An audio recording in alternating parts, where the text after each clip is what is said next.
Hi guys, today we are looking at question 3, language paper 2. So we're looking at analysing language, and this question is worth 12 marks. So if you just have a look at where that is placed on the language paper 2 question paper and where the question appears. So it's just underneath question 1 and 2. It's worth 12 marks and it's roughly around 10 to 12 minutes. Okay, and the question will focus on analysing language.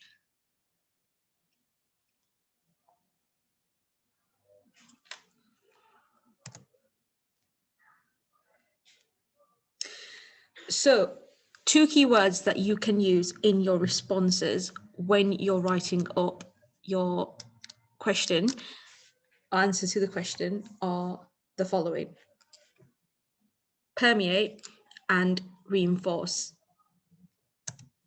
Permeate, something that sinks through and becomes the main part of something. So that's permeate, something that sinks through and becomes the main part of something. The second keyword is reinforce. Reinforce is to make something like an argument stronger. So to make something like an argument stronger.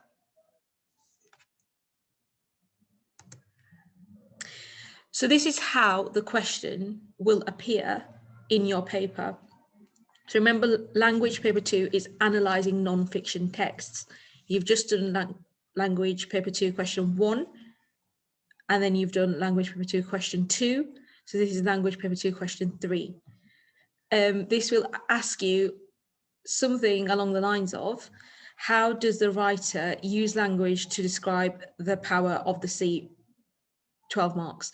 That's the example given here, but usually it can ask you a whole variety of things pertaining to how is language used, okay? And this question is worth 12 marks. This is usually the form it takes in language paper 2.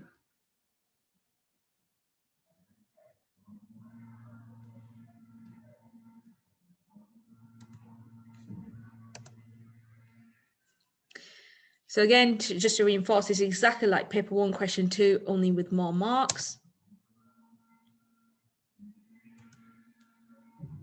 Because remember, paper 1 question 2 is an 8 marker.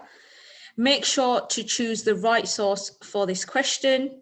So make sure you are reading the question and understanding exactly what it's asking you to do.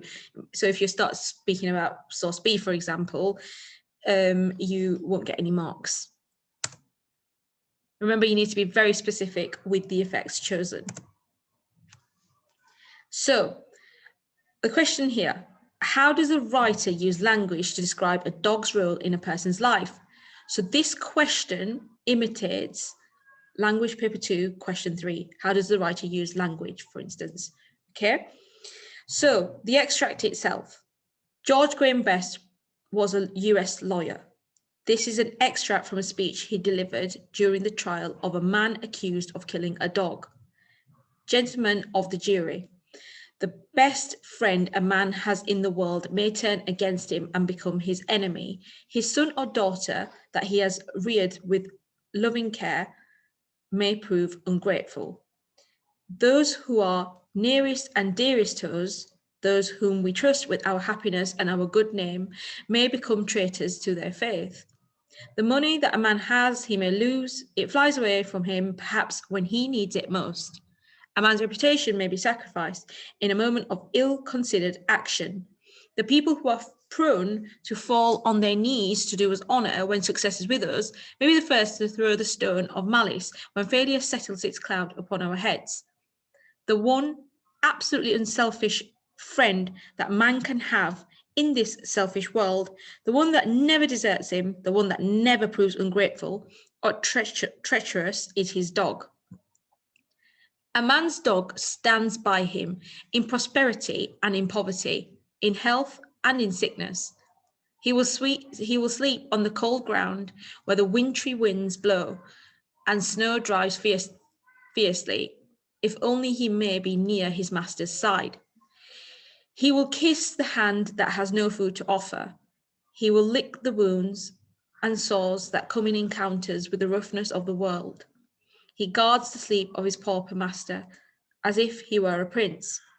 When all other friends desert, he remains. When riches take wings and reputation falls to pieces, he is as constant in his love as the sun in its journey through the heavens. If fortune drives the master forth, an outcast in the world, friendless and homeless, the faithful dog asks no higher privilege than that of accompanying him, to guard him against danger, to fight against his enemies. And when the last scene of all comes and death takes his master in its embrace and his body is laid away in the cold ground, no matter if all the friends pursue their way, thereby the graveside will the noble dog be found, his head between his paws, his eyes sad, but open in alert watchfulness, faithful and true, even in death. What idea permeates the source? So have a think. So what idea sinks through the source? Some of you may argue the idea that may permeate through the source is the fact that a dog is man's best friend, and you would be right in your estimation, okay? Also, there's a little hint, start really basic. Are the ideas more positive or negative? Okay, so this is just a little prompt into the right direction. What type of ideas are permeating through the extract, etc. Now, if we look at the question, it says, how does the writer use language to describe a dog's role in a person's life? Well, you would argue that the extract is portraying a dog as having a very positive impact on a person's life, in the sense that they provide a sort of security blanket, okay? So step 2, pick out 2 or 3 phrases that stand out to you and what do they suggest. Now, when you're picking out these phrases, it is useful to know exactly what sort of subject terminology is being used, okay? So that's why here, as a corollary to what I've just said, step 3, annotate them with specific effect and subject terminology, because remember guys, this is a language paper. There's much more emphasis on subject terminology here than there would be your literature paper. So using the technical term for things, i.e. language features, is more enforced than it is for the lit spec, okay?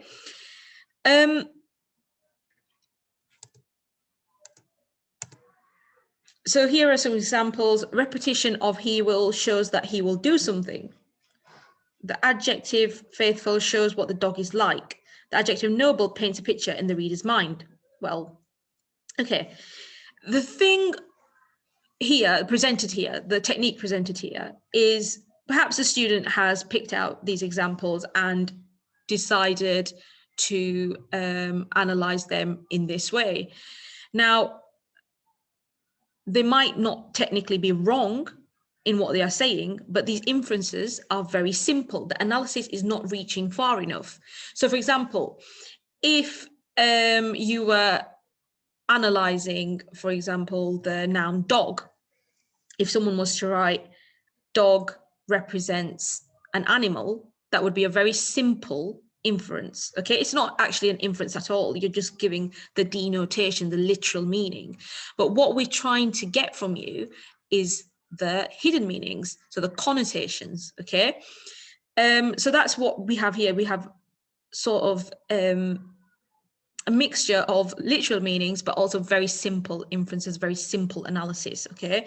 So if someone had written the adjective faithful shows what the dog is like, well, yeah, but what else is it doing? What's the hidden meanings behind the adjective faithful? So for example, you could say the adjective faithful shows the dog is, like I said before, previously said, is a security blanket for mankind. Okay, the adjective faithful shows that the dog is loyal. The dog is not going to stray the way a cat does. You know, that's your analysis coming in. So the adjective noble paints a picture in the reader's mind. Well, yes, it does paint a picture in the reader's mind. However, it is also doing a lot more than that. It's functioning a lot more than that. Okay, its function is to also represent the dog as an instrument that can, an instrument of perhaps kindness, or you know, an animal that can provide a lot of traits that would deserve to be revered or admired in some way, shape, or form. Okay, these are just sorts of things that are coming to me as I'm thinking about it, you know, from the moment I see it written down. But if you've got a few minutes to think about it, you can think of all sorts of things to do with the adjective noble. So if you just take a minute or two to think of better quotations, or better annotations and analysis for these quotations. So not basic inferences, not simple inferences, more adept and sophisticated analysis, make it reach very, very far.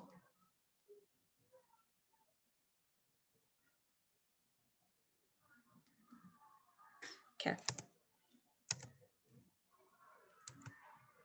So it says here you have 15 minutes to answer question 3. Okay, so we just go back to question 3. How does the writer use language to describe a dog's role in a person's life? Make sure you have written this down.